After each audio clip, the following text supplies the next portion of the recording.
하나님의 사랑이 사랑하는 청취자님들과 오늘 이 시간도 함께 하시길 바랍니다. 오늘은 하나님 말씀 사도행전 17장 1절에서 9절 말씀을 가지고 데살로니가에서라는 제목으로 말씀드리겠습니다. 유럽에서 첫 번째 선교지인 빌립보 선교를 마친 바울 일행은 데살로니가로 선교지를 옮기게 됩니다. 빌립보에서 데살로니가의 거리는 약 157km 정도가 됩니다. 아마 하루에 100리 정도 걸었다고 해도 4일길이나 걸리는 길입니다. 그들은 낮에는 걷고 밤에는 잠을 자는 식으로 데살로니가로 오게 됩니다. 사도 바울의 2차 전도 연기를 소설로 쓴 진 에드워드 목사의 디도의 일기란 책에 보면 빌립보를 떠나 데살로니가 중간 지점까지 왔을 때의 마음을 이렇게 표현해 놓았습니다. 데살로니가에 들어가면 10중 8구 박해를 받겠지. 다시 한번 기쁜 마음으로 핍박을 받아들일 수 있을까? 매질은 없을까? 또 채찍질을 당하면 어떻게 하지? 구부러에서도 정말 심하게 맞았었지. 배가 파선한 적도 있었어. 갈라디아에서는 흠뻑 두들겨 맞고 돌팔매질까지 당했어. 유대 땅에서는 깊이 물이 됐고, 맞아. 빌립보에서는 태형을 맞았지. 이제 데살로니가의 거지 반 다가왔는데 이번에도 기쁜 마음으로 성에서 쫓겨날 수 있을까? 미움과 속임수, 거짓말에 시달리면서도 온갖 학대를 감내하고 쓰라린 상처를 견딜 수 있을까 하는 그런 사도 바울의 마음을 표현해 놨습니다. 빌립보에서 나와서 데살로니가에 향하는 사도 바울의 몸은 만시창이가 되어 있었습니다. 39대의 태형을 맞은 몸이니 온몸이 상처투성이었을 것입니다. 하여간 그런 몸과 마음으로 도착한 곳이 데살로니가였습니다. 1절 말씀을 한번 읽어드리겠습니다. 그들이 암비볼리와 아볼로니아 다녀와 데살로니가 이르니 거기 유대인의 회당이 있는지라라고 했습니다. 이 말씀에 보면 사도 바울은 암비볼리와 아볼로니아에는 전도하지 않고 데살로니가 와서 전도했다라고 얘기합니다. 왜 그럴까요? 아무리 도시가 적더라도 그곳에서 분명 구원할 영혼이 있었을 것입니다. 그러면 거기에서도 전도를 해야 하지 않았겠습니까? 근데 왜 사도 바울 일행은 암비볼리와 아볼로니아를 지나쳤을까요?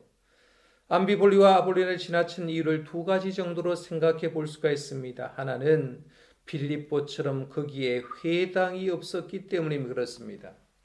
빌립보에서 바울 일행은 회당이 없는 곳에서 전도하는 것이 얼마나 힘든가를 절실하게 경험했습니다. 그래서 이번에는 회당이 없는 암비볼리와 아볼로니아를 건너뛰고 있는 것입니다.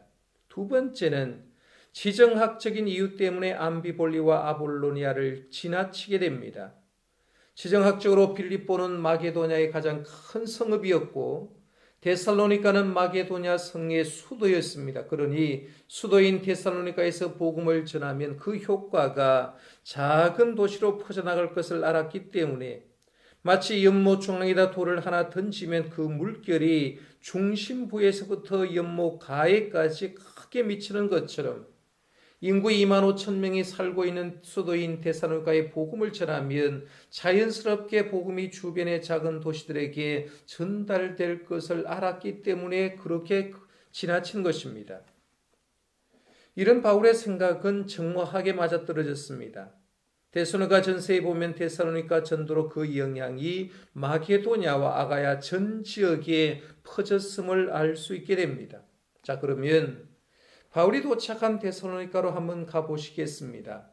마게도냐의 수도이며 인구 2만 5천 명 정도 살고 있는 데살로니가 선교를 바울은 어떻게 감당하고 있습니까? 2절과 3절입니다. 바울이 자기의 관례대로 그들에게서 들어가 새 안식일에 성령을 가지고 강론하며 뜻을 풀어 그리스도가 희를 받고 죽은 자 가운데서 다시 살아나야 할 것을 증언하고 이르되 내가 너에게 전하는 이 예수가 곧 그리스도라 하니 아멘. 이 말씀에 보면 데살로니가 전도를 바울이 자기의 관례대로 했다라고 얘기합니다. 다시 말하면 사도 바울의 선교 습관대로 데살로니가에서도 선교했다는 얘기입니다. 바울의 선교에는 어떤 습관이 있었을까요? 네 가지 정도로 요약할 수가 있습니다. 첫 번째로 바울은 안식일을 지켰습니다. 요즘 말로 하면 주일을 지켰다는 것입니다. 바울은 항상 유대인을 전도하기 위해서 안식일을 지켰습니다. 두 번째는 회당을 찾아갔습니다. 요즘으로 말하면 교회를 찾아간 거죠. 이는 1차 전도여행 때에도 2차 전도여행을 지금 하는 이때도 마찬가지입니다. 바울은 항상 효과적인 전도를 하기 위해서 회당을 찾아갑니다. 빌립보에서는 회당이 없었기 때문에 기도처를 찾아간 것입니다. 세 번째는 성경을 가지고 강론했습니다. 요즘 말로 하면 설교를 한 것입니다. 2절 하반절에 보면 성경을 가지고 강론하며라고 얘기합니다. 여기서 성경은 구약 성경을 말하죠. 구약 성경을 읽고 그 말씀을 한 절 한 절 강론했다는 것입니다. 지금 말로 하면 강해 설교를 한 것입니다. 사랑하는 청취자 여러분, 지금 우리 한국교회 설교의 문제점이 무엇이라고 생각합니까?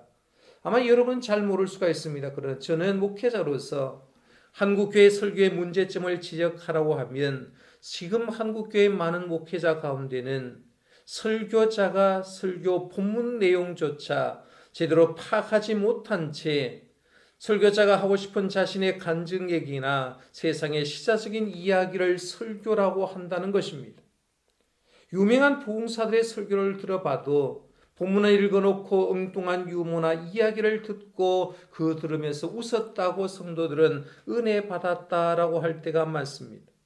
여러분, 설교는 하나님의 말씀, 성경을 강론하는 것입니다. 하나님의 말씀의 의미를 그대로 전달하고 그 말씀 속에서 오늘 우리가 어떻게 살아야 될지를 알려주는 것이 바른 설교인 줄 믿으시길 바랍니다. 바울은 그렇게 성경을 가지고 말씀을 강론했습니다.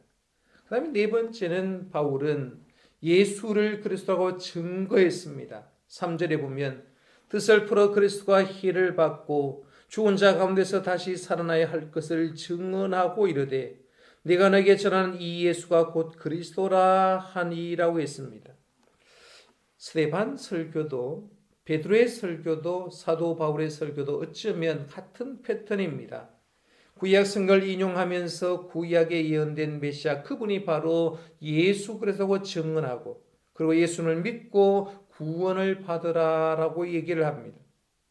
사도 바울의 이런 설교 패턴은 바울이 개발한 것이 아닙니다. 그 방법은 예수님이 공생의 사역을 하실 때 복음을 전했던 패턴 그대로입니다. 누가복음 4장에 보면 예수님이 나사렛에서 한 사역 얘기가 나옵니다. 안식일에 회당에 예수님이 들어가셨습니다. 그리고 이사야서의 말씀을 달라고 해서 이사야의 말씀을 읽으셨습니다. 이사야 61장 1절 이하에 메시아에 대한 예언의 말씀을 읽었습니다. 그리고는 누가복음 4장 21절에 보면 선포하기를 이 글이 오늘 너에게 응하였느니라고 선포합니다. 이사야 선자가 예언해 놓은 메시아가 그가 바로 내 자신이라고 선언한 것입니다.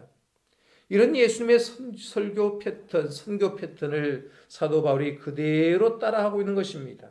자, 하여간 이렇게 바울은 평소에 선교하던 습관대로 데살로니가에서도 복음을 전했습니다. 그러자 놀라운 역사가 일어났습니다. 4절 말씀에 보면 그 중에 어떤 사람 곧 헬라인의 큰 무리와 적지 않은 귀부인도 권함을 받고 바울과 실라를 따르나라고 얘기합니다. 사도 바울이 전도한 결과 헬라의 큰 무리가 예수님을 영접했다고 얘기합니다. 또한 적지 않은 귀부인도 사도 바울과 실라를 따랐다고 하는데요. 여기서 귀부인이라는 말을 영어 성경에는 지도급의 여성들이라고 했습니다. 데살로니가 지도층에 있는 여성들이 예수를 구주로 영접했다는 것입니다.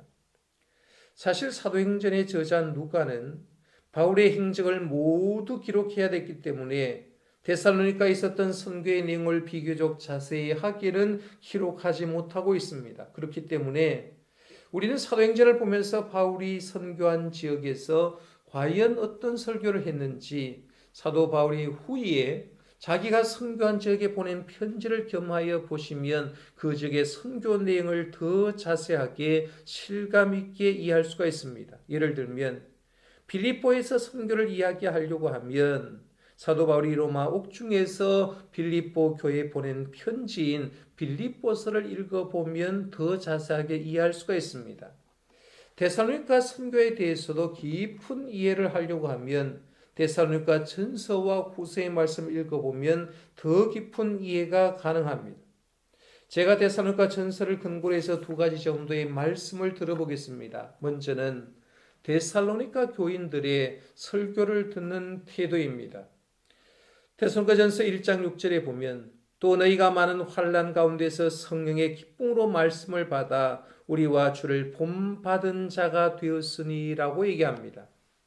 데살로니가전서 2장 13절 말씀에 보면 이러므로 우리가 하나님께 끊임없이 감사함은 너희가 우리에게 들은 바 하나님의 말씀을 받을 때에 사람의 말로 받지 아니하고 하나님의 말씀으로 받음이니 진실로 그러하도다. 이 말씀이 또한 너희 믿는 자 가운데서 역사하느니라고 했습니다. 그렇습니다. 데살로니가 사람들은 성령의 기쁨으로 말씀을 받았습니다.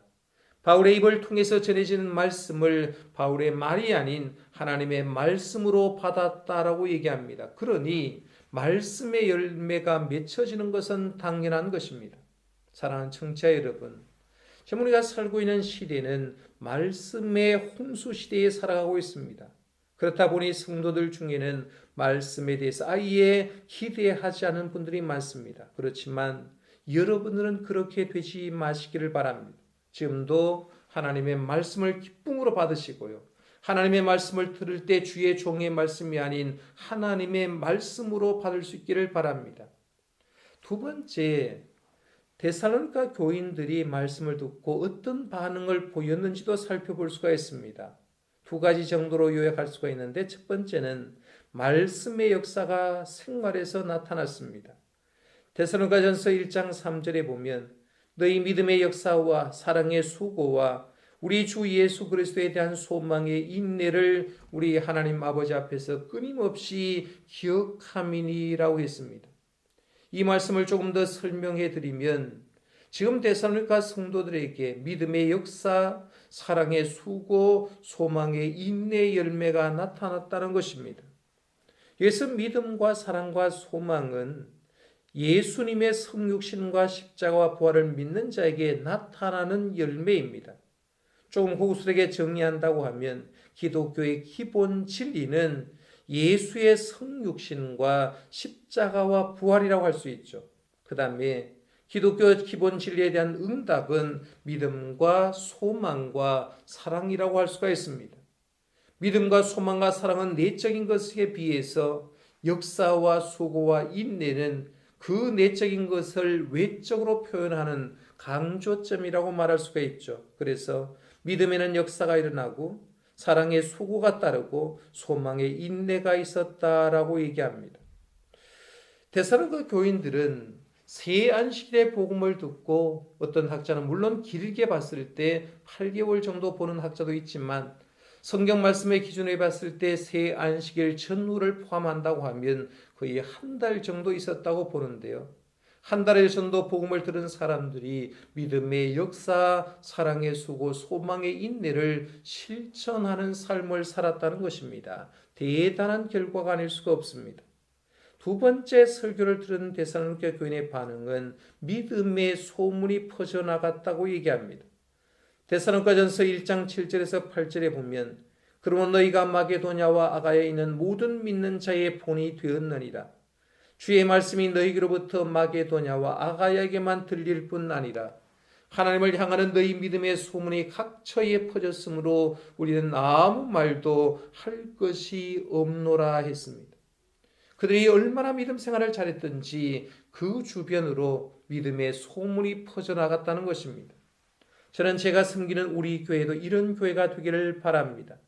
물론 지금도 우리 교회의 아름다운 소식이 알려져서 여러 교회들에서 우리 교회를 답상 오는 교회가 실제로 섬기고 오고 있습니다마는 여기서 만족하지 말고 우리 모두가 바른 신앙생활을 함으로 주변으로 더 좋은 소문이 퍼져나가는 그런 교회로 만들어갈 수 있기를 바랍니다. 그런 교회가 되기 위해서는 지금 신앙생활은 우리들이 여기에 만족해서는 안 된다는 것입니다. 목회자는 목회자대로, 항존직은 항존직대로, 일반 성도는 성도대로 현재의 모습보다 더 나은 성도의 모습을 갖추려고 부단히 노력할 필요가 있습니다. 그래서 어제보다는 더 나은 신앙생활을 하고 10년 전보다 더 밝아지고 더 좋아지는 성령 충만한 성도가 되시기를 바랍니다. 자, 그러면 다시 한번 본문으로 가보십시다. 우리는 4절에서 데살로니가 전도의 결실을 보았고 데살로니가 전서의 말씀을 통해서 말씀을 더 깊게 생각해 보았습니다. 문제는 데살로니가에서도 아름다운 선교의 열매가 있었던 것만 아니라 전도가 잘 되자 또 역시 다른 곳에서처럼 데살로니가에도 핍박이 다가왔음을 얘기합니다. 오늘 말씀에 보면 핍박의 근본 원인을 얘기할 때 유대인들이 시기하여라고 얘기합니다. 오늘 말씀에 보면 그러나 유대인들은 시기하여 저자의 어떤 불량한 사람을 데리고 떼를 지어 성을 소동하게 하여 야손의 집에 침입하여 그들의 백성에게 끌어내려고 찾았으나라고 합니다. 핍박의 근본 원인을 5절에 있는 대로 유대인들은 시기하였기 때문이라고 얘기합니다. 왜 유대인들은 바울의 일행을 보고 시기했을까요? 아마 바울 일행과 자기 자신의 신앙 상태를 봤을 때 비교했기 때문에 그랬을 겁니다. 유대교와 기독교를 그 당시로 비교해 보면 어떤 차이가 날까요? 유대교는 구약 성경을 읽었지만 메시아가 누구인지 알지 못했습니다. 유대교는 예배는 드렸지만 형식만 남았을 뿐 생명력이 예배에 없었습니다. 반면에 기독교에서는 구약 성경에서 예수님을 발견했고 그 예수님을 만났습니다.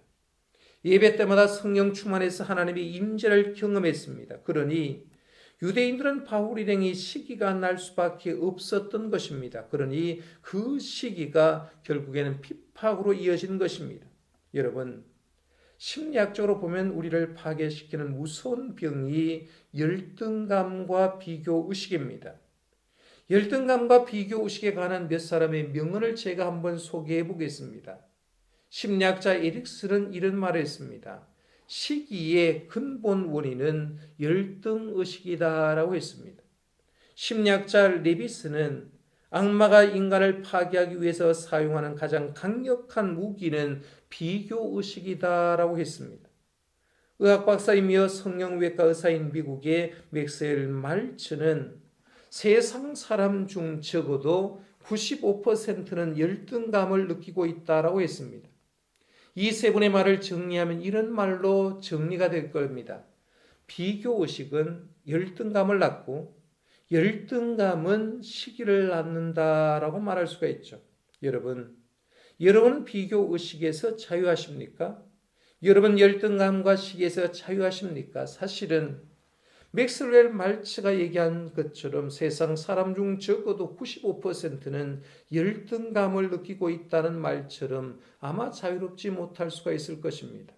아파트 평수에서 명품 가방의 소유 문제에서 옷이나 신발과 머리 스타일 등 세상 것을 비교하면서 열등감을 갖고 가진 자에 대해서 시기를 하는 분도 있을 것입니다. 심지어는 신앙사람에서도 목회자와 중직자와 성도에게 자신을 비교하고 열등감을 느끼고 가끔은 그 시기가 지나쳐 핍박까지 가는 경우도 있습니다. 문제는 시기와 질투는 자기 자신과 자기의 마음을 망칠 뿐만 아니라 그 대상도 망친다는 것입니다. 오늘 본문을 보십시오. 유대인들은 바울 일행을 시기하여 어떤 행동을 하게 됩니다. 첫 번째는 시장 깡패를 동원합니다. 5절 말씀에 나오죠. 종교인이 깡패를 동원한다. 말이 됩니까? 기막힌 얘기지 않습니까?